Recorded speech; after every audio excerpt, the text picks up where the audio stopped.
We are back with our next segment of Pivotal Change, and we still have Talyn on the line, the boss diplomat, and she is ready to just continue rocking and rolling with some serious wisdom about having a brand, growing a brand, and really changing your life through your brand.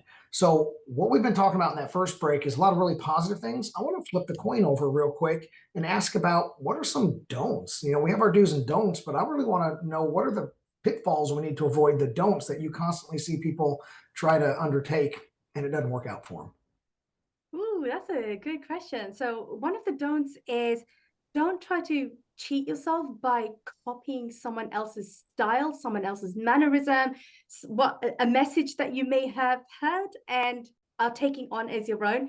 Because the minute you start to copy someone, that's it, your brand is dead. You're going to start to be perceived as someone who's fake, doesn't really know what they're talking about, and you start to look like the imposter. But you're making a conscious decision to take on that strategy to try to be somebody else. So that's going to fail very, very quickly. Ryan, when you tell a lie and you have to keep telling a lie, I mean, you were law enforcement. So when you tell a lie, it's very hard for you to continue to tell that lie because one way or another, you're going to slip. So it's always better just to be your true self, speak your own truth, and just be respectful of your past, no matter how hard it is.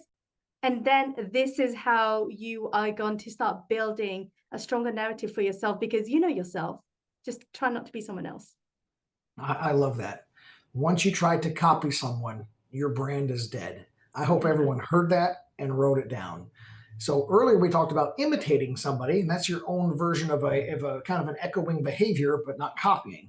And then you want to imitate till you become. And I want to draw that line there that you're telling people not to copy, which means, if I'm trying to be Nike, I'm not going to just go be Nike. That makes my brand dead immediately. And if you're being fake with your brand, and you've cautioned us against this in the past, if you're being fake with your brand, people are they're going to realize that, they're going to sense it, and they're going to run from your brand. And you can only lie for so long until you slip. I really love that statement as well, especially from the law enforcement perspective as well. Yeah, I definitely remembered that about you. It's hard not to like bring that back up, Ryan. That's okay. I went from tackling people on the streets to working a 10 key calculator. So it's a different life, but I'm still a person and in leadership and meeting people like you is what really, truly changes lives. And that's part of my brand as well as how I treat and network with people. So speaking of, if I were wanting to expand my brand maybe into a new market, let's say I'm in some type of industry and I've all of a sudden I feel like, hey, this is a little outside my industry.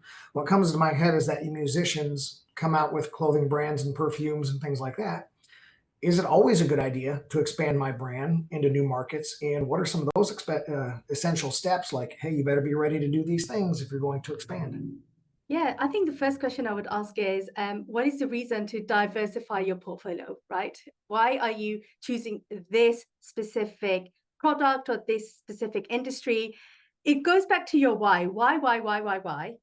And if it's got anything to do with, I just want more money, that's going to fall flat on his face because there's not enough of an incentive for you to keep trying, especially when things get really hard. So if this is going to be some sort of get rich quick scheme, that's going to die very, very quickly. I think die is the word of the day. I'm so sorry. So that's going to drop very, very quickly. But if there's a deeper reason to why you started that hair care product, maybe as a child, you had awful hair treatment, or your mother used to pull your hair and used to make you cry, that kind of stuff. Guess what? You can relate that back into your product and make it more personal. And all of a sudden, there's a deeper meaning behind why you pivoted from A to B. So make things personal. You don't have to reveal all the details, but just revealing a little bit of your history and tying it back to that product makes all the difference.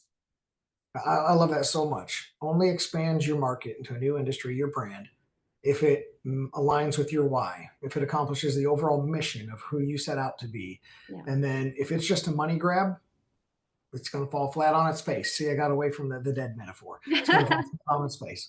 So I really like that. And I think that's a somber thing for people to hear, because I think in today's world, the hustle culture, as you've mentioned before, it's telling you to get this scheme and get this side gig and do this and do that. And people aren't focusing and they're not being their true selves. So let's say we think this does accomplish our why. Let's say this is in alignment with who we are. how do we get ready for that expansion? Like, how do we get ready to say, I've had this brand the whole time and people have seen me in this way and dealt with me in this way, but now I'm going to pivot and there's going to be another version or another part of my brand and who I am. Yeah, you know what? I was in that exact same position when I moved to this country. You know, I moved from a very different audience. I had a very different business back in London to what I do now. And back then, you know, these guys, I worked with politicians and diplomats. I was a diplomatic consultant. I was, you know, highbrowing in five-star, restaurants with these individuals, spending hours with them. And then coming to America, I had to completely pivot the kind of audience that I was working with. And the reason why I did that is because I thought I could make a bigger impact. I cannot make the level of impact that I did back in London. It's a smaller place. I'm not in DC. So again, you have to do something that makes sense in the moment that you are in right now, right? So am I in the right place? If it's not in the right place, who else is around that I can actually help? And that's exactly what I had to do. Right? It took a while. It didn't happen overnight. You know, it took me maybe a year to figure out who that audience was and what I was supposed to do in this country. But the minute I figured that out, that's it. I started to wind up, okay, how do I move my personal brand to help this individual or this type of group? And what is the very specific skill set that I'm using to help them? So it had nothing to do with money. I wanted to help. This is how I can help. And this is why you should work with me to help you. I like that so much. So when you're ready to expand into the new area, there's a bit of the core identity of who you are. I can see that I have an application to help and to serve and to provide in this area. Mm. And you mentioned the year mark, and I have noticed in my lifetime of experience, 1 year seems to be a real magic number for Mm. just the way that humans seem to work and get along with things.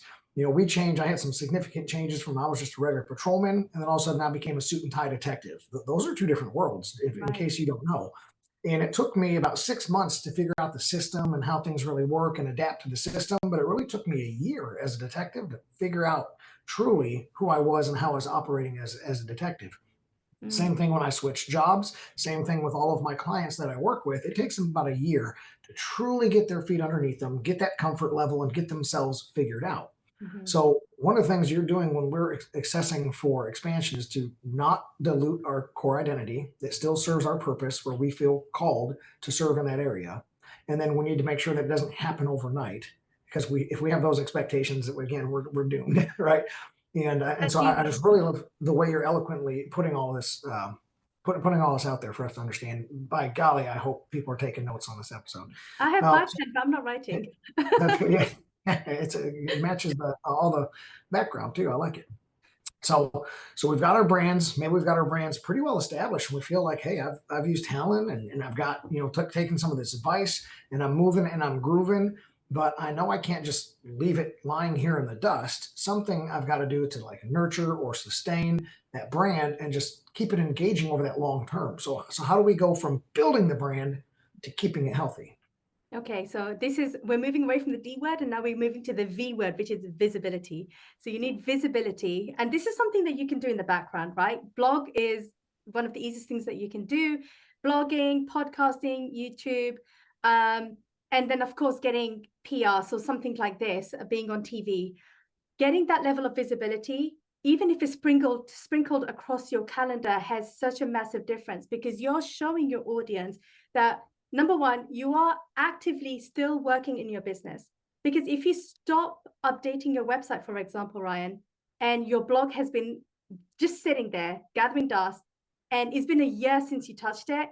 Now, does that make you look like a serious business that's open, full of clients, or does it make you look like a lazy business owner? Right? So making that as part of your day-to-day business routine it has to be built in. And that's something that I work on with my clients. With regards to any sort of like public relations and marketing, it needs to be built into the system of their business.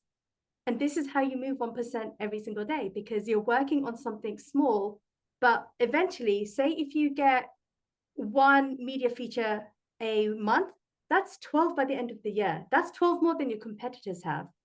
That's Right. all you're doing is once a month. That is so great. Making it part of your system, I think, is great. and Yeah. then making sure that it's touched often and it's updated. And immediately made me think of building a car. You see guys Mm, spend a lot of energy and years building a car in their garage, and they finally get that car. And once it's that finished product, they drive it around, take some pictures. And then if you were just park it into the garage and leave it, yeah. that car, that brand would slowly erode over time and it would be left. And nobody would remember that you have this wonderful car. Nobody would remember your brand. And then the last thing about, I still go to people's websites and I still show people that have like a COVID warnings, right? Hey, remember to Yeah. have your mask ready and be prepared to sanitize upon entry. It's like, guys, that's 3 years ago. Yeah. And that 3 years ago was the die off. That's 4 years ago, really. Mm. And so making sure that you're up to date and making sure it's part of your system. That's a big point. So give us one little last tidbit, maybe about 30 seconds. Give us one tidbit about, hey, I forgot to mention this, and I really want people to know this today. They can take this away today, and then tell us how we can find you after that. Okay, so I recently launched the personal brand master course. This is the best thing on the internet because I've looked for another personal brand master course, does not exist. If you are curious on building a personal brand, but you don't want the spend the investment on it, jump on this self-paced video tutorial. There's like 50 plus videos that I had to record myself. So there's a Mhm. lot of content, a lot of me, doing the talk. Um, Definitely encourage you to jump on that. And I am looking for case study clients as well. So that way you provide me feedback and vice versa. And this is one of the easiest way for you to start building your personal brand, especially if this is not a priority for you.